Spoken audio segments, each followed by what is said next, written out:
I'm Ted Seides, and this is Capital Allocators. This show is an open exploration of the people and process behind capital allocation. Through conversations with leaders in the money game, we learn how these holders of the keys to the kingdom allocate their time and their capital. You can join our mailing list and access premium content at capitalallocators.com. My guest on today's show is Charles Van Vleet, the Chief Investment Officer of Textron, where he manages $10 billion in defined benefit assets and $5 billion of defined contribution assets. Charles joined Textron a decade ago after 8 years at the pension fund of United Technologies and is widely respected as one of the most thoughtful and outspoken CIOs in the space. Our conversation covers Charles's background and turns to the objectives of corporate pension funds, Textron's strategic asset allocation, and Charles's creative implementation of value-added opportunities across asset classes. Along the way, he shares a host of opinions about what works and doesn't for institutional investors. Before we get going, the holidays are fast approaching, and just like learning from investment greats, we've got you covered. It just so happens that my wife works with one of the best custom jewelers in the country. They've sold jewelry to kings, queens, presidents, first ladies, and lots of regular folks like us too. For the ESG conscious, they only sell lab diamonds alongside a line of incredible-looking travel jewelry.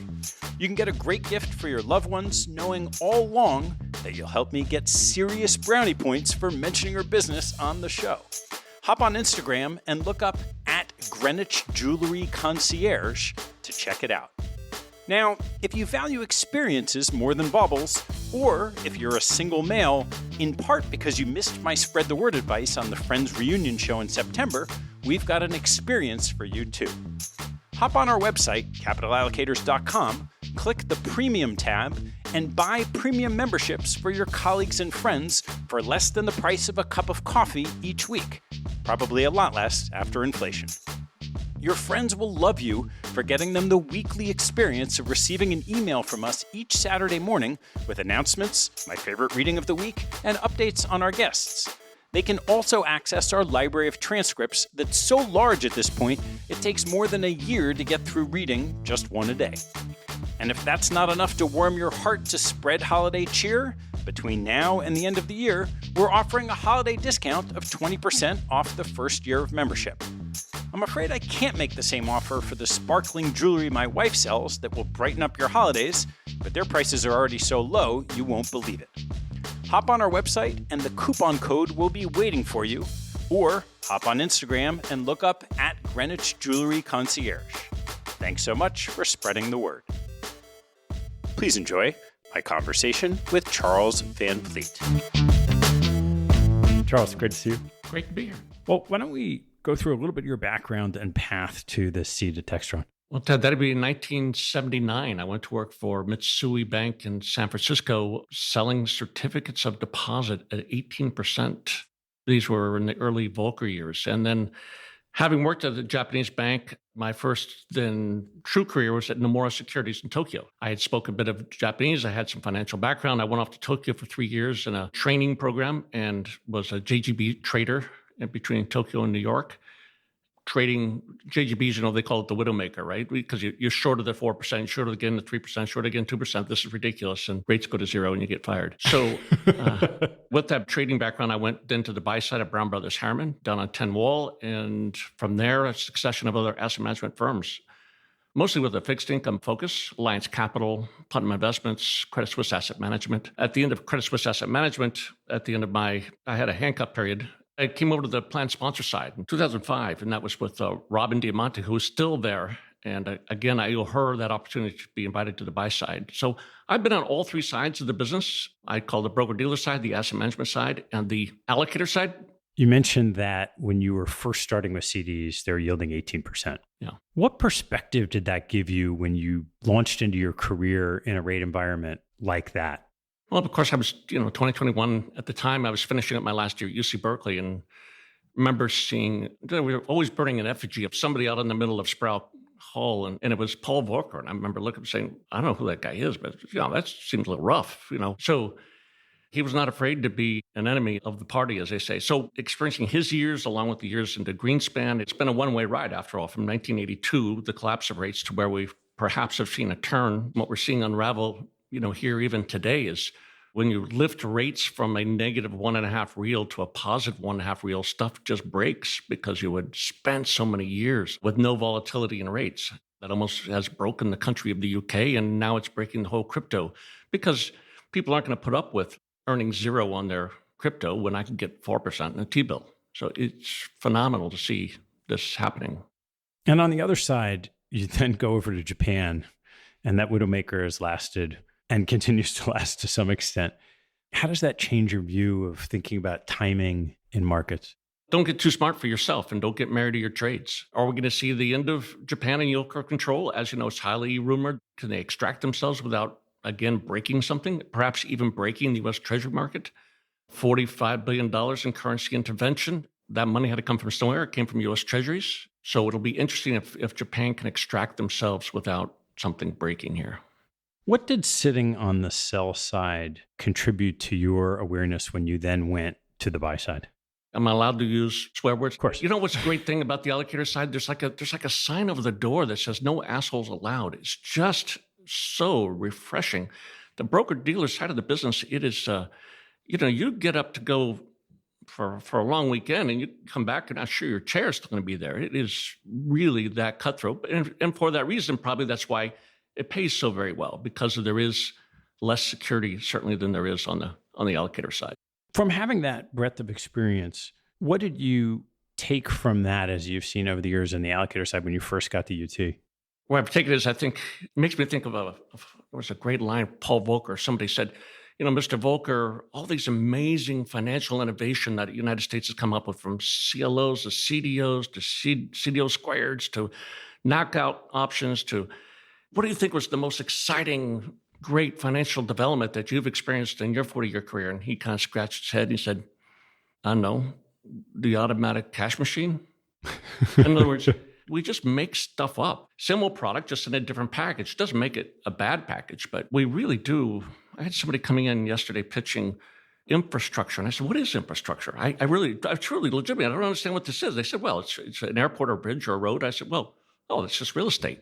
They said, no, it's infrastructure. I said, well, it's real estate with some unique patterns, but it's really just, you got this asset. If you don't have a tenant for it, it's worth nothing. And so you get a cash flow off of that, and you might get to increase your rent with inflation if it's a bridge, but we just make stuff up. It's just real estate. What was the path to the point where you felt ready to go run a pension fund on your own? It was just something I'd always wanted to do. Robin's very young and bright and energetic. I always tease her she could go on to get on the board of any Fortune 500 company she wanted, but she loves where she is. And I'm just hitting that glass ceiling. She's also out there to embrace the DEI cause. She is very strongly embracing. I heard her the other day. I was in an audience of 300, and she was up there speaking about her work with diversity, the DEI, diversity inclusion. And at the end of this talk, she kind of saw me out in the audience, and she said, but let me caution everyone here. The objective is diversity of thinking. And we shouldn't necessarily conflate diversity of thinking with diversity of gender, race, or color. They may go together, they may not. She looked at me and she said, 10 years ago, I had 2 tall white males working for me. They couldn't be more opposite. One, if you give him, a question to answer, he needed, 10,000 gigabits of data and to go into his office for 10 days. And the other, and she looks at me, you give him a dilemma and he would think and respond from his gut. And she said, so I had an entirely different diversity from 2 tall white males. And that is the goal. And I thought, good for her. Good for her to say, don't necessarily conflate the two. They may be related, they may not. But that's really what the goal is. So when you came into the seat, how did you take the lessons you learned, both those types of leadership lessons from Robin and then portfolio structure lessons, and start thinking about how you frame out the challenge of investing Textron? Well, Robin and I think very differently about the market. So there's nothing at all similar about that. I think I'm a kind of a unique beast in SIBA, that I came from a Wall Street background. And her fear about bringing in a Wall Street person, which is a legitimate fear, is that they tend to be too transactional, because as a PM of a bond portfolio at Putnam or Credit Suisse, or you're making hundreds of trades a year. You come to an allocator side, you're making three things, because they're They're much bigger and more expensive and moving around a larger amount of capital. So that was a concern of hers, and I had to be watchful of, yes, my tendency to overtransact.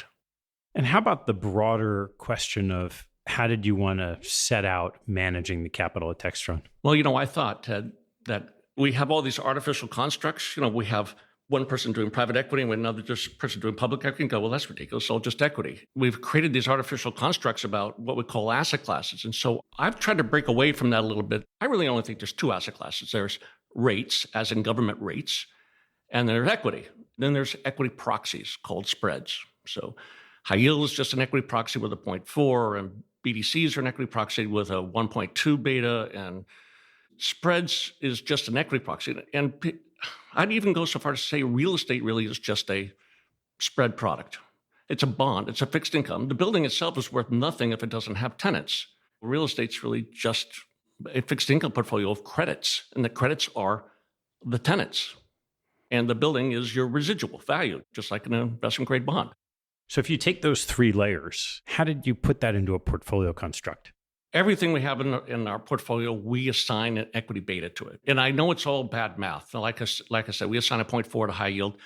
Sometimes it trades like a 0.2, sometimes like a 0.8. I think I'm in the bad math ballpark with a 0.4. So everything in the portfolio will roll up. And I'm not saying anything brave here. I think probably if we had the BlackRock Aladdin system or one of the borrow systems, it would probably do the same kind of thing. But we assign a beta so that just because I have a bunch of money in high yield, I don't call it a bond. It's not a bond. It comes out on average right now about 0.6 S&P. So it means that I'm overweight that portion of the S&P, or else I need to take out of my equity portfolio. And that's my philosophy and how that's very different to my peer group.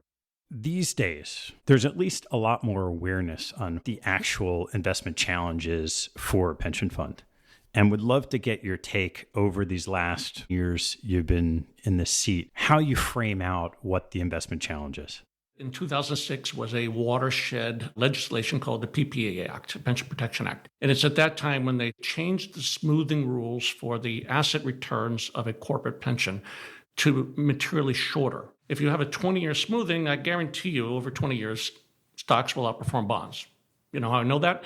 Because if stocks don't outperform bonds, we're going to have much bigger problems. So stocks will outperform bonds over 20 years. So if your smoothing is 20 years, then you're comfortable saying I have a bond-like liability, but I have an equity-like asset. And I know over time the asset will outperform that liability. In 2006, by significantly shortening that smoothing period, there was a rush to say, gee, maybe we should act more like an insurance company and cash flow match our mortality tables with a cash flow bond that matures in the same year. So it's been a slippery slope since that time. But often people like to have their cake and eat it too. So they said, well, I will only use half of my assets to achieve 80% hedging, and I'll use the other half of my assets to remain invested in the stock market. The way you do that is two ways. One is what's called a key rate duration mismatch. Or if I have a bunch of 10-year liabilities, I say, that's not important. I will replicate the duration value of that with 30-year security. So I'm yield curve mismatched. That's one common way. The other common way, as we've experienced in the UK, where the UK, of course, has gone through a meltdown because they were using derivatives. They were leveraging. So they were only using 50% of their assets levered to be hedged, and the other 50% still remaining in growth assets. So when you've tackled this at Textron, you've got to generate returns to help support this liability over time. How does it work with how you create your investment program in alignment with the company? All CIOs take the marching order from the CFO. So the CFO, he or she, will give the marching orders about, I am concerned about balance sheet volatility, I'm worried about contribution volatility, I'm worried about PBGC premiums, variable premiums. So it's the CFO that really is giving the marching orders to the CIO. The CFO at Textron, Frank Connor, I think he's brilliant in the markets and brilliant in foresight, and his instructions to me are pretty simple. If you get me good returns, 7.5% every year, all problems go away. The fund will be fully funded, the contribution volatility drops off, the balance sheet volatility drops off. And in fact, that's been the path we pursued. So we're about 116% funded, and we still remain growth focused. We do not have an LDI focused plan. When Frank said to you 7.5% every year, is he talking about year in, year out, or is he talking about smoothing over some period of time? He's talking about smoothing. Last year we exceeded by 3 times, and this will underperform by 3 times. And so, yes, it's over an average. I think the holy grail quest is what gives you 110 up and only 90 down. Not many things have a skew like that. It's going to be something that has kind of an optionality to it. So what things give you S&P like upside, but none of the downside? Call options will do that on the S&P, pretty expensive. So you say, okay, what is the least expensive thing I can buy that'll give me some type of skew in that pattern return? A really easy place to fall back that we have consistently is we just remain overweight US dollar. We have a standing long dollar with a short versus yen, Aussie, and euro, and it's a positive carry. We do it unfunded, so it's levered. It's a 5% position, and it pays off handsomely at times like this because the dollar is still a risk-off currency, and that's exactly what's happening here yet again. So I'm looking for things that are inexpensive, that give me that kind of skew, upside versus downside capture. So that skew that you've found that you think works well with the portfolio, you said is 5% levered. What does the other 100% look like?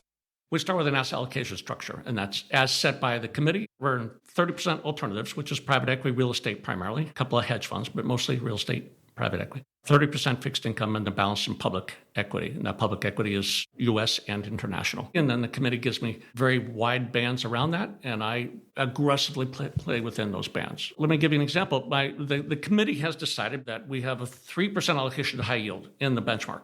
Well, I look at that, Ted, and say, well, what the committee is telling me is that they are comfortable with non-investment grade securities and with somewhat okay liquidity. I don't have to put high yield in my high yield bucket. So what do I put in there? I put converts in there. I put BDCs in there. I put fallen angels in there.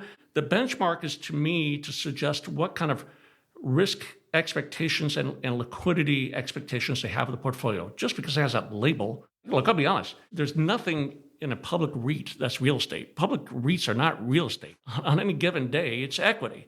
And convertible bonds, surprise, surprise, are not bonds. It's equity. It is fine. Convertible bond is a 0.8 S&P, and a REIT is a 0.9 S&P, and high yield is, we call it a 0.4 S&P. Everything is going to have an S&P beta to it, but just because it's labeled that way, I don't care what it's labeled. I care what it acts like. What does it look like? So our CLO equity, I call it a 2X Russell 3000. It has that kind of volatility. You mentioned some kind of correlations to the S&P. Is that how you take the construct of an asset allocation and turn it into whatever you want to find investments in? Yes. We don't have any consultants. I'm not a big believer in consultants. I've been doing this for 40 plus years. To be honest, it's a back of an envelope and a pencil. I just need to be in the ballpark of what is high yield going to act like in a drawdown like this. It's acting just like you would have modeled. What is a BDC going to act like in a drawdown? It's just like it's modeled. What is a REIT going to act like? No surprise here by any of this. I don't like to spend a lot of time thinking about where stuff gets put in the portfolio, but here's why that's important, at least for corporate plan sponsors. The CFO asked me every year to come to him with a recommendation about what next year's expected rate of return is. It's a corporate requirement for GAAP purposes that he has a EROA, and he's allowed then to accrue at that stated EROA, and at the end of the year, he'll do a cancel revise on that accrue. So when we take that, we're going to probably target 7.25 again this year. He's going to take that to our internal auditors, to E&Y, and E&Y is going to look and say, well, is that a realistic number?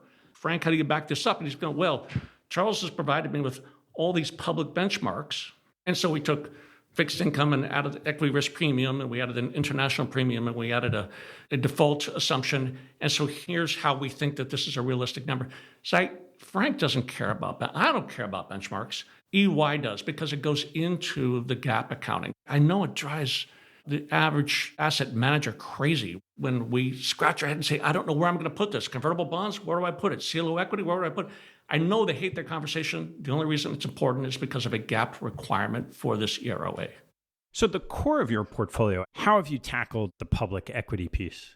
Everything through external managers. And your typical microcap to megacap and value to growth to benchmark agnostic to more benchmark aware to a couple of managers who are very focused. For example, we've always had a dedicated allocation to, my team's going to hate me when I hate to say this, I call it our cat stocks, chocolate, alcohol, tobacco, because I consume all three and I will pay any price. And so those are just good consumer staples that in an environment like this have perfect pricing power. So again, Better that than to buy some lousy linkers or tips. And then I have been as maximum underweight international as I could be, as much as I felt comfortable. Not to be harsh about this, but when I hear somebody once say it, they said, we really have two economies and two markets, Ted. We have, the U.S. here, and we have China over here. And in between, we have a museum. And if you want a latte at the Louvre, it's a great place, but there's not a lot to buy there. I mean, there just really isn't. So Europe tends to be very, very heavy into banks, insurance companies. There's a couple of great pharmas. Now, part of the problem isn't their making. Part of the problem is that any technology upstart that starts in Germany or starts in Berlin or starts in the U.S. steals it away. Same thing with Israel. Same thing with when they're looking for seed capital, they're looking for round B or round C at capital. Somebody in Silicon Valley says, "Great idea. I got $100 million for you, but you have to move the company and the team to California." So it isn't that Europe's not capable. It's just that the U.S. will steal those industries time and time again. But we have very little in Europe. We have a stake in the ground in China. I think you can't afford not to be in China. Somebody said to me the other day, they said, "Charles, it's immoral to buy China." I said, "Moral? What a word to use for us capitalists." But anyway, I think we are all best served to educate and get up the learning curve in China as quickly as we can. And how have you approached investing in China? All in A shares. So we didn't want any H shares. We didn't want any red chips. We want, as much as possible, somebody who's reflecting the local economy. And so that's a lot of healthcare and fintech. These areas that China is way behind on. So it is not the Alibabas and the Tencents. It is going to be more domestic focused. And it's been rough. I mean, the currency alone has been rough over the last year. On the fixed income side, you've touched a little bit around some of the edges. You talk about converts, could be part fixed income. There's an aspect of REITs that are fixed income. What is your fixed income allocation comprised of? We really only talk about two kinds of fixed income. We have rates, and then we have spreads. My favorite spread product, as I said before, is leveraged single B, very little IG. And my favorite rate is going to be U.S. Treasuries, because again, I'm not completely without thought to my liabilities, but that will speak more closely to my liabilities, U.S. Treasury rates. How about the private markets, private equity, venture capital? We have some growth and buyout mid-cap, and we just never went deep into venture, seed or A round, partially because we just, we're not interesting money to Sequoia and to Sand Hill Row, because Sand Hill Row says, you're not going to be here in the long run. As I like to remind my team, I said, I was chatting with the actuary the other day and was reminded that in the year 2092, we're out of a job. I mean, one way or another, guys. This is, that's when the last participant dies. And so, Sand Hill Row knows that as well. They go, corporate money just is not necessarily sustainable, particularly those down an LDI path that are going to give the money back to Prudential. So I'm not going to necessarily get into the best venture. And so we had never pursued that. And on the private side, what's your take on the environment today? Oh, I think couldn't be better. I think they're all running for opportunities, ways to get this into not only the 401k channel, but into the private channel. And I challenge people sometimes to think about how they spend their money every day. I woke up this morning and I bought a coffee, and then I bought a paper, and then I stopped at the local bagel shop, and then the wife sent me out to the local fish store. I spend probably easy 40% of my money on private firms. Now, that might be a private firm, one guy with a fish shop. It's a private firm. We've all forgotten how prominent a part private firms are in our life every day. And so it is, as you know very well, Ted, it's exploding with opportunity now, trying to figure out ways to get it into the retail channel. And how have you triaged that concept that, well, there's all this private business out there, therefore we should be investing in this into practice? We will go into mid-cap buyout firms. We do not do any co-invest. I'm simply not large enough for that. I don't have the expertise. Because of that, I'm not real thrilled when our GPs will raise $500 million and then raise $500 million worth of opportunity for direct co-invest. And my pushback on that is, well, so I'm really just subsidizing the other guy who's taking the co-invest slice. He doesn't care so much about the $20 million that he invested. He cares about the $500 million worth of access and co-invest. So the firm has become his sourcing agent, and I'm subsidizing the whole thing. I think there is a little bit of rub between medium to small guys like myself and the large state plans. The large state plans like co-invest, the large state plans can cut their own conditions. The large state plans are going to push back more on ESG things.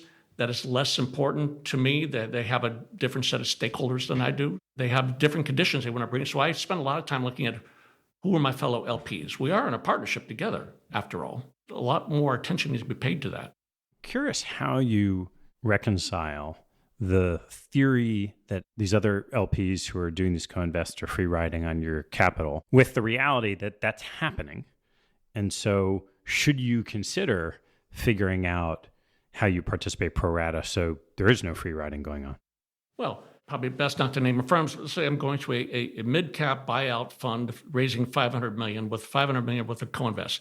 So they're going to go hunting for $1 billion kind of opportunities. So they are kind of forced into what is perhaps an unnatural part of their cap space because they'd love to spend the 500 in co-invest. And that co-invest that I'm subsidizing and is being a distraction to and perhaps dragging that 500 million GP into a territory they're not comfortable with. So we spend a lot of time talking to them about, is this forcing you into hunting grounds that is outside of your comfort zone? And of course, they're all going to say, oh, no, we got this handled. But those are the kind of challenges I think that is still going on. How do you handle these various challenges? There are the things that you believe and you would like to see, say, through your manager. And then there are opportunities where you either have to decide you're going to sign up or move on to the next one.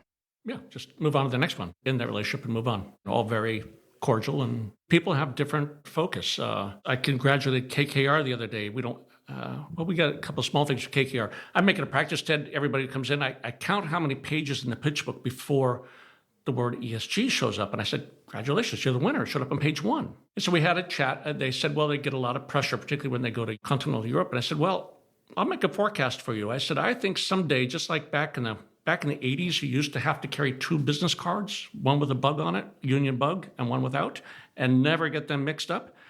You're going to have 2 pitch books. You better not bring this pitch book to Texas.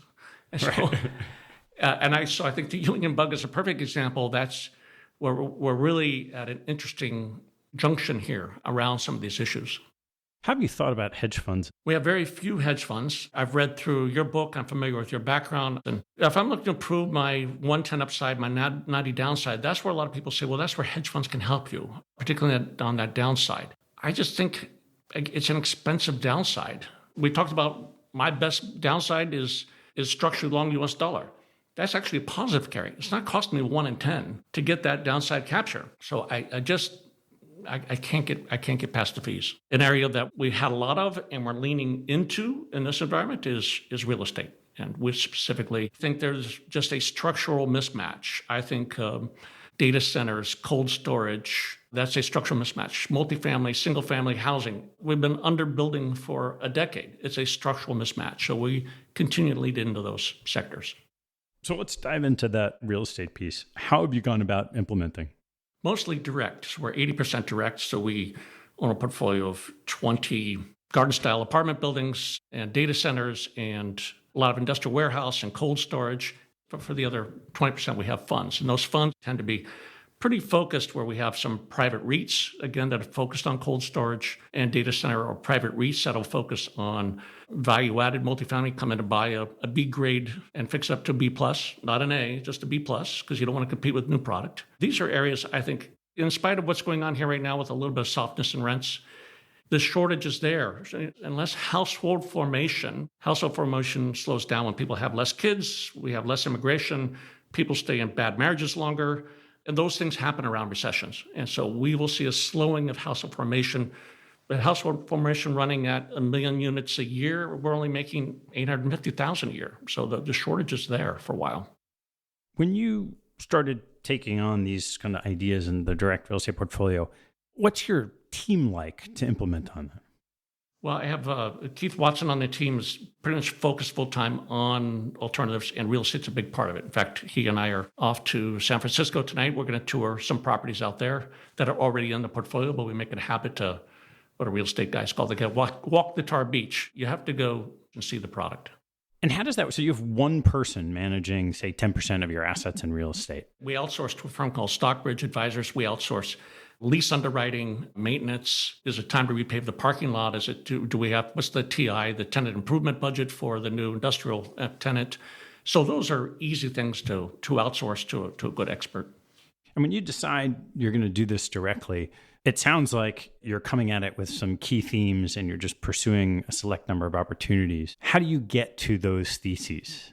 Well, so we have people come pitch us buildings, or Stockbridge will pitch us buildings, time to buy or sell. I'm a big advocate. You find people you trust, and they earn that trust, they keep that trust, and you're willing to work with them. We have advisors who come in with advice about what sectors of the economy or the country, and this is all U.S. based. Real estate's one of those places where you can still have, I think, a lot of idiosyncratic opportunity. There is no such thing as one real estate market. The market in Richmond, Virginia is very different than Duluth. And so the two places I like going here right now are where you get this idiosyncratic opportunity in real estate. The other place, Ted, I think is great, is where you have such incredible diversity, and that's in single B rated CLO equity. So CLO equity, where you gather 200 single B rated names and throw them in, and I buy the bottom slice, the equity slice. So just the opposite of real estate, I just take such a broad portfolio of single B rated loans and throw it into a CLO structure, lever it 10 times, where I don't have any idiosyncratic risk because it is so well diversified. Those are two great areas for us right now that we lean into. How do you think about the duration of what that opportunity needs to be for it to command your time and attention in the portfolio? Yeah, good point. Because there's a lot of bid offer involved, setup time and disposal time. So yes, I think these things need to be done with a 3 to 5 year horizon, and for real estate and for CLO equity. That's not a 6-month trade. That's a 3 to 5 year opportunity. How do you balance the desire to have certain things that you believe in, certain micro strategies, with the other broad opportunity set that you're not investing in? If you're in data centers and cold storage, there's a lot that you're not investing in, almost kind of like active management versus the index across the portfolio. How do you bring that together? Well, my CFO correctly will chastise me correctly, again, in all fairness, when he'll point out that, look, you spend a lot of time, maybe you're spending too much time on these little things, but you're not going to move the needle. And you should be spending more of your time on these big chunky things, your U.S. large cap, for example. And it's a fair point there. But again, it's these small things which can grow into big, or these small things which have a greater dispersion of opportunity around them. The dispersion of performance in large cap core is very, very tight compared to the dispersion around private equity or hedge funds or real estate. The dispersion, you're rewarded for spending time there. So, but I take your point. We've tried things. For instance, we tried insurance-linked securities, ILS. It was mostly a portfolio of quota shares. It was, LIBOR plus 800 or 900. And it just lose the first year, lose a little bit the second year, make a little the third year, and finally just pull the ripcord. It just that I've come to recognize that, well, I think the insurance business, property casualty in particular, is just going to be impossible to judge how much premium you should charge given the climate change issues. Who would have thought wildfires from California? And so it's a real challenge, I feel, for those underwriters. So there's places we've tried, cut my losses, move on. I have very little memory for the book cost on things. I've actually spend no time thinking about it. Just pull the ripcord and move on. What are some of those other experiments you've run?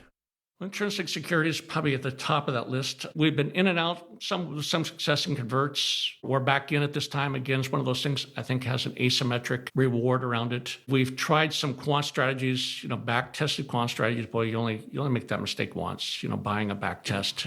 And you think, well, I got smart quants in the room. They'll never let this go too far astray. So you learn those lessons the hard way. How do you create the flexibility in your asset pool so that if there's an opportunity that you think is new and interesting, you can find the resources to deploy to it? I think there's an environment building up here. There's something clearly going on in the U.S. Treasury market, lack of liquidity. We're getting price gap that we haven't experienced before. Some of this has to do with, like what happened in the UK, you need to sell what you can sell for a margin call. You're going to sell U.S. Treasuries. What's happening in Japan? Japan just did another $25 billion worth of intervention. That's the second $25 billion. In order to raise capital for that, they're selling U.S. Treasuries. So we have something going on in the U.S. Treasury market where could we get another one of these taper tantrums? So we have been actually just taking treasuries out of the market and replacing them with futures. Futures being more liquid than treasuries in one of these taper tantrums. There's an opportunity cost to get rid of treasuries and buy futures. There's a 25 to 50 basis point mismatch, futures being expensive relative to cash, which is quite common. So it's costing me 25 basis points to 50 basis points to sit with futures. But I have that now that if we get one of these banana peel moments in treasuries or in the equity market, I have cash on hand. So some of this is just thinking ahead of time about where can I find cash. And the other is, Ted, really important, I just will have a lot of niche strategies that I leave a nickel in so I can push in $1 later. So for example, I keep a nickel in fallen angels. I keep a nickel in these closed-end funds. I keep a nickel in BDCs because when you get a banana peel moment, you just can't move fast enough to get the legal docs and get the IMA and get the signatures and get the bank account set up. And some of these things, you only have a 2-week window. So you need to keep incubating these small things along with liquidity ready for those moments. How broad is that set of nickels that you have? Yeah, there's easy 6 different strategies. Whether we will run it up to $1 like we did in March of April of 20, and then we ran it back down to a nickel in 21. And so we continue to sit with those. I think there's often kind of a overlooked part of the strategy. You need to have the structure set up.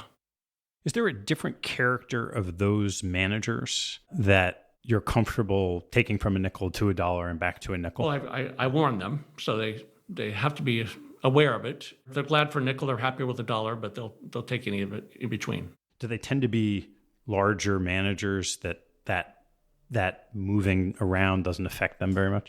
These are mostly kind of small niche managers, to be honest. We tend to be a little bit more tactical than most, and it isn't that we're any smarter, insightful. It's a lot of it is because we're at a size of 10 billion. I can do that. Again, I really feel for the people at CalPERS who you just can't move the needle, and I feel badly for the firms that are, 500 million to $1 billion. You're not going to have enough staff focus on it. So, 8 to 10, I just feel lucky is a great sweet spot. When it comes to selecting managers, how do you go about figuring out who you want to partner with? My team's all very seasoned. We've all been around for a while, so we don't need a consultant to bring us 3 or 4 people. I advocate for my team to be out, involved in the community. We have open doors to anybody and everybody who wants to come in and have coffee. I consider that to be my job, is to invite and listen to smart people all day long. I'm surrounded by these brilliant people willing to come into my office, coffee. What's not to love about that? We're a good size. We're about 10 billion in defined benefit assets. If I was 1 billion, I might not get attention. If I was 100 billion, I have that diseconomy of scale. So I can still get involved in things. Like we've been for years involved in a great strategy out of Richmond, Virginia that only buys closed-end bond funds. So I call it closed-end equity funds and bond funds.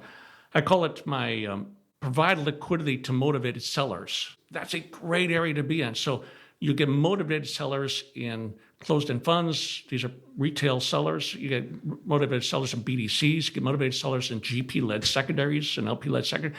So these are people who, for whatever reason, they have a strong desire for liquidity. I'm more than glad to step and say, I'll bridge that for you. And so we call it motivated seller portfolio. So in our motivated seller portfolio, we have these closed-end funds. To what extent, as you walk through these strategies, are you focused on the strategy or the manager pursuing it? A lot on the strategy. I have the credence behind my desk. It was given to me 20 years ago by a good friend, Claire. It's one of those military plates where you have the corn separated from the peas, separated from the mashed potatoes, separated from the meatloaf, with the little dividers. And that's the way I think about my portfolio. I do not want to hire somebody to manage my corn only to discover the next day they mix it up with mashed potato. In other words, I don't want my equity manager saying, gee, I didn't like equity, so we built up a 10% position in cash. That's my job. I don't like my fixed income guy saying, well, I know that you hired me to manage a portfolio of U.S. mortgage bonds, but there's this great thing going on with Danish mortgage bonds.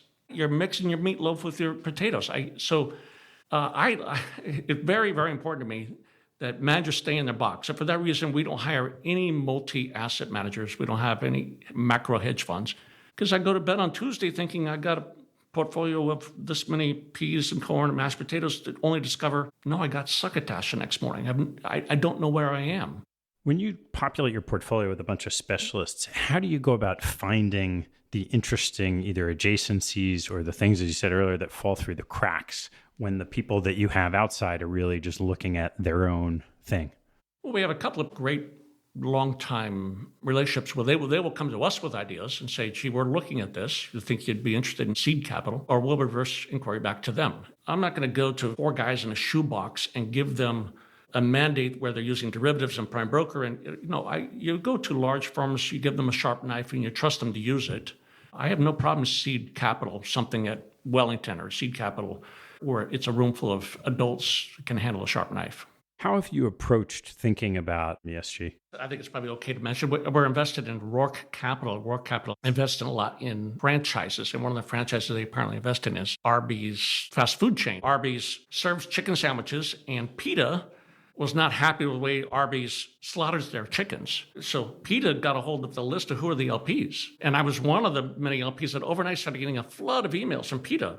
As an investor in this fund, you are enabling humanity to cruelty to animal behavior. And so they're sending emails off to my chairman. My chairman's calling me in the middle of the night saying, what are you doing down there? And so this is where activism can flow back to even an LP. These are some of the ESG pressures that are still, it will flow back through private company formation as well. Much of it, Ted, is it's old wine in a new bottle. Of course, I've always been concerned about shareholder proxy access. I've always been concerned about board tenure. I've always been concerned about litigation and rules around child labor laws and around civil rights and around OSHA standards.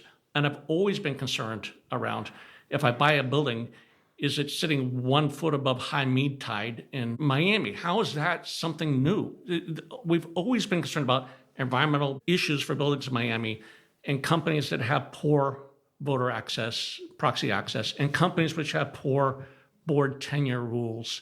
I've always been interested. So how did those suddenly get wrapped up in something new called ESG? I'll tell you how it happens, because we have a lot of Wall Street firms who have a conflict of interest. They can wrap it into this new bottle and slap on another 40 basis points of fees for it. I'm not saying they're bad people or evil people. It's just human nature. If I can take this old stuff and wrap it in a new ribbon and charge 40 for it, I'll do it.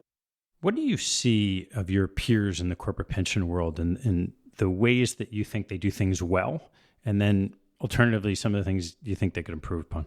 Well, most of my peer group is again down this LDI path where you cash match your portfolio, your assets with your liabilities, and then you build this up to 105%, and you, as you know, it's called pension risk transfer. You give your liabilities and your assets Prudential.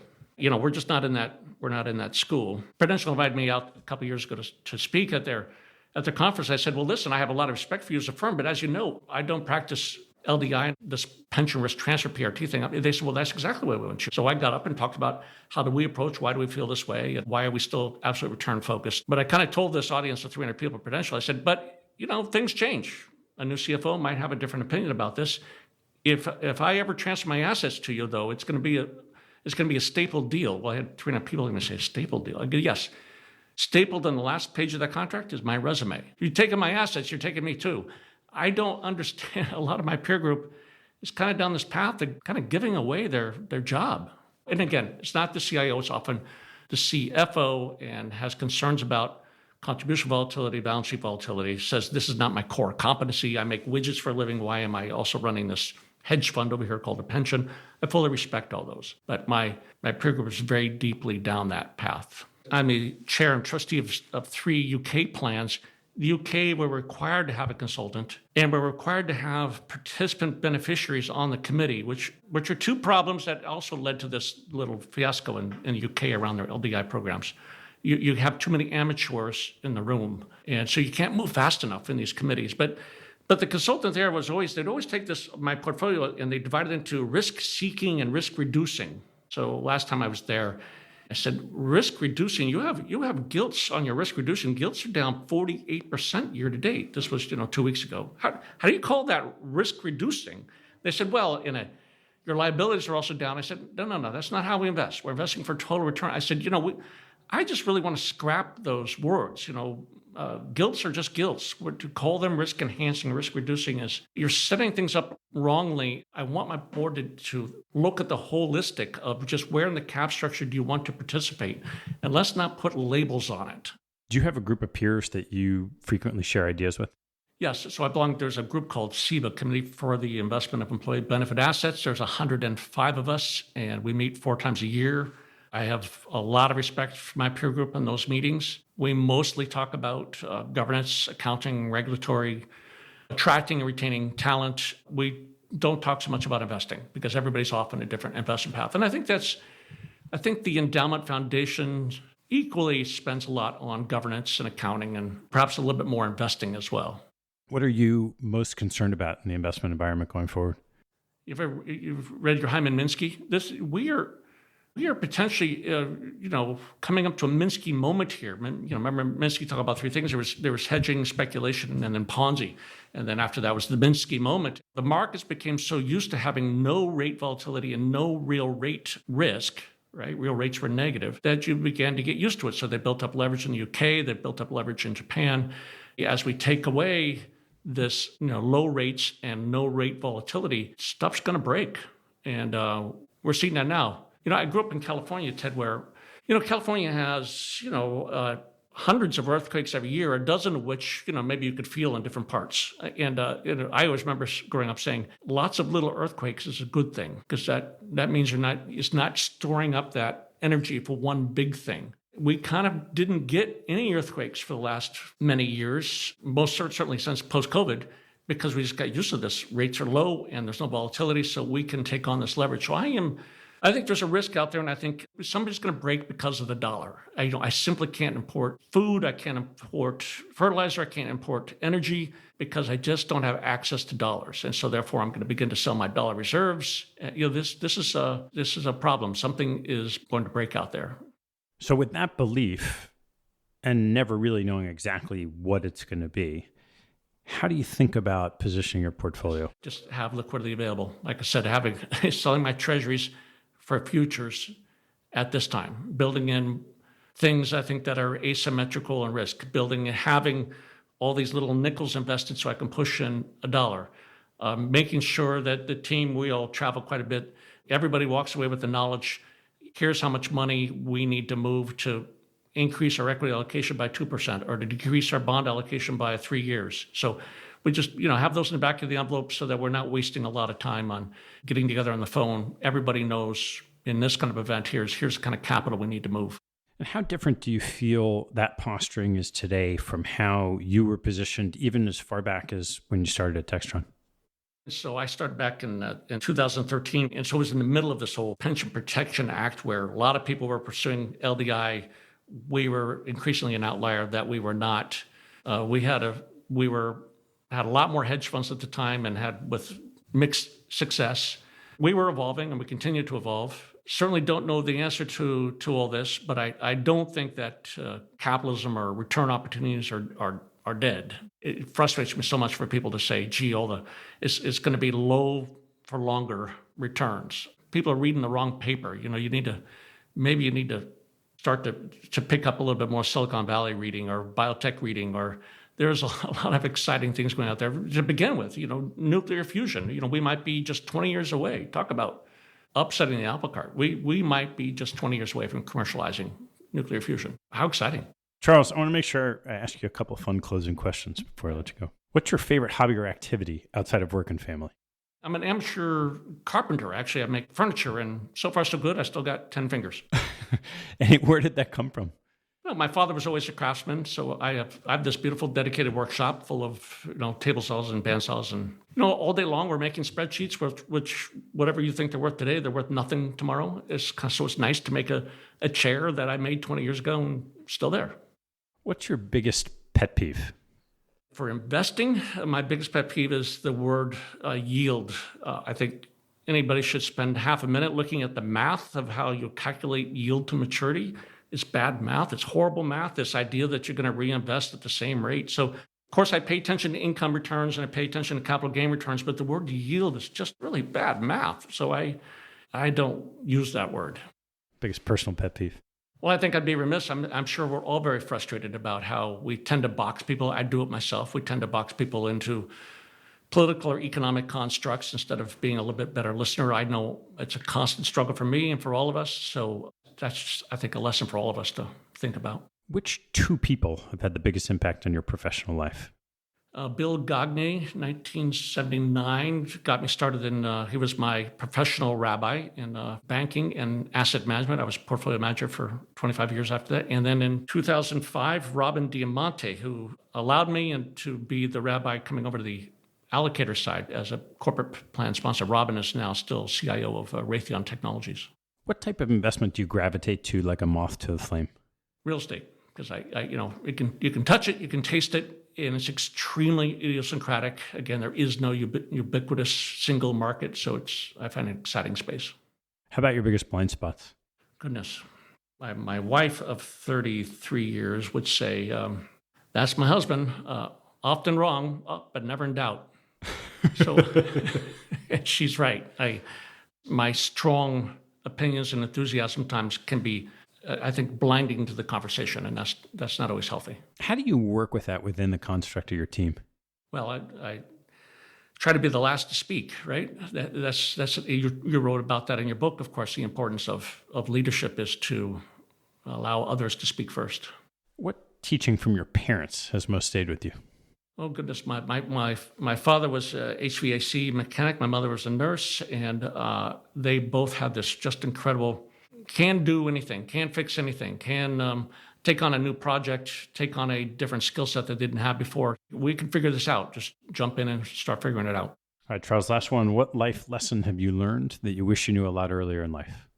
I made a couple of bad moves in my career. I've probably had 7, 8 jobs. I've been fired from 2 of them, or laid off. Same thing. It all feels horrible. But in my young years, my 30s, I really should have stuck by a couple of, in the business, my rabbi, somebody who would have guided me and protected me from particularly when I was in the investment banking world. It tends to be much more cutthroat. So I really encourage 30-year-olds, if you find somebody who's a good rabbi, stay with it. Don't get attracted away by the higher pay or the better work-life balance.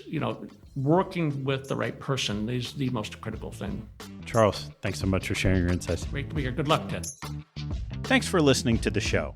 If you like what you heard, hop on our website at capitalallocators.com, where you can access past shows, join our mailing list, and sign up for premium content. Have a good one, and see you next time.